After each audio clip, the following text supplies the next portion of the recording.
حضرت شیخ الہند مولانا محمود الحسن دیوبندی رحمۃ اللہ علیہ کو دین کی خاطر بہت قربانیاں دینی پڑی ہیں۔ ان کے حالات زندگی میں لکھا ہے کہ جب ان کی وفات حکیم محمد اجمل صاحب کی کوٹھی پر ہوئی، غسل دینے والے نے دیکھا کہ ان کی پیٹھ پر زخموں کے بڑے بڑے نشانات ہیں۔ اس نے رشتہ داروں سے پوچھا، انہوں نے گھر والوں سے جا کر پوچھا، لیکن کسی کو اس بات کا پتہ نہیں تھا۔ سب حیران تھے، اہل خانہ سے بھی حضرت نے بات کو چھپائے رکھا تھا۔ حضرت مولانا حسین احمد مدنی رحمۃ اللہ علیہ اس وقت کلکتہ گئے ہوئے تھے۔ ان کو شیخ الہند کی وفات کا علم ہوا تو وہاں سے جنازے میں شرکت کے لیے حاضر ہوئے۔ ان سے کسی نے پوچھا کہ آپ بتائیے کہ یہ کیا معاملہ ہے؟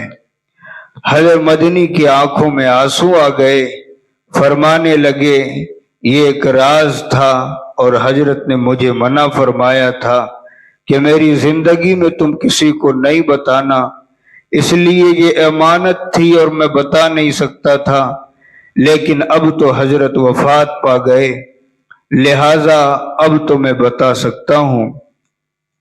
فرمانے لگے کہ جب ہم مالٹا میں قید تھے اس وقت حضرت کو اتنی سزا دی جاتی کہ جسم پر زخم ہو جاتے تھے۔ کئی مرتبہ ایسا ہوتا تھا کہ فرنگی انگارے بچھا دیتے اور حضرت کو اوپر لٹا دیا کرتے تھے۔ جیل کے حکام کہا کرتے تھے کہ محمود صرف اتنا کہہ دو کہ میں فرنگیوں کا مخالف نہیں ہوں، آپ کو ہم اتنا بھی کہنے پر چھوڑ دیں گے، مگر حضرت فرماتے تھے کہ نہیں، میں یہ الفاظ نہیں کہہ سکتا۔ وہ ان کو اور زیادہ تکلیف دیتے تھے۔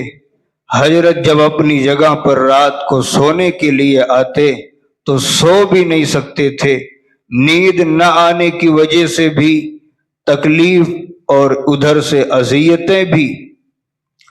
ہم لوگ حضرت کی حالت دیکھ کر پریشان ہو جاتے۔ ہم نے ایک دن رو کر کہا کہ حضرت آخر امام محمد رحمۃ اللہ علیہ نے کتاب الحیل لکھی ہے، لہذا کیا کوئی ایسا حیلہ ہے کہ آپ ان کی سزا سے بچ جائیں؟ حضرت نے فرمایا نہیں۔ اگلے دن حضرت کو پھر سزا دی گئی۔ جب کئی دن متواتر یہ سزا ملتی رہی تو ایک دن ایک فرنگی کھڑا ہو کر کہنے لگا کہ تجھے ہے کیا؟ تو یہ کیوں نہیں کہنا چاہتا کہ میں فرنگیوں کا مخالف نہیں ہوں؟ اس وقت حضرت نے فرمایا کہ میں اس لیے نہیں کہنا چاہتا کہ میں اللہ تعالی کے دفتر سے نام کٹوا کر تمہارے دفتر میں نام نہیں لکھوانا چاہتا۔ حضرت مدنی فرماتے ہیں کہ ایک دفعہ حضرت آئے تو ہم نے دیکھا کہ آپ کو اذیت ناک سزا دی گئی ہے۔ ہم حضرت کے ساتھ 3-4 شاگرد تھے۔ ہم نے مل کر عرض کیا کہ حضور کچھ مہربانی فرمائیں۔ اب جب حضرت نے دیکھا کہ مل کر بات کی ہے ان لوگوں نے تو ان کے چہرے پر غصے کے آثار ظاہر ہوئے۔ فرمانے لگے حسین احمد تم مجھے کیا سمجھتے ہو؟ میں روحانی بیٹا ہوں حضرت بلال کا، میں روحانی بیٹا ہوں حضرت خبیب کا، میں روحانی بیٹا ہوں حضرت سمیہ کا، میں روحانی بیٹا ہوں امام احمد بن حنبل کا، کہ جن کو اتنے کوڑے مارے گئے کہ اگر ہاتھی کو بھی مارے جاتے تو وہ بھی بلبلا اٹھتا۔ میں روحانی بیٹا ہوں مجدد الفسانی کا، کہ جن کو 2 سال کے لیے گوالیار کے قلعے میں قید رکھا گیا تھا۔ میں روحانی بیٹا ہوں شاہ ولی اللہ محدث دہلوی کا، کہ جن کے ہاتھوں کو کلائیوں کے قریب سے توڑ کر بیکار بنا دیا گیا تھا۔ حسین احمد میں کیا ان فرنگیوں کے سامنے شکست تسلیم کر لوں؟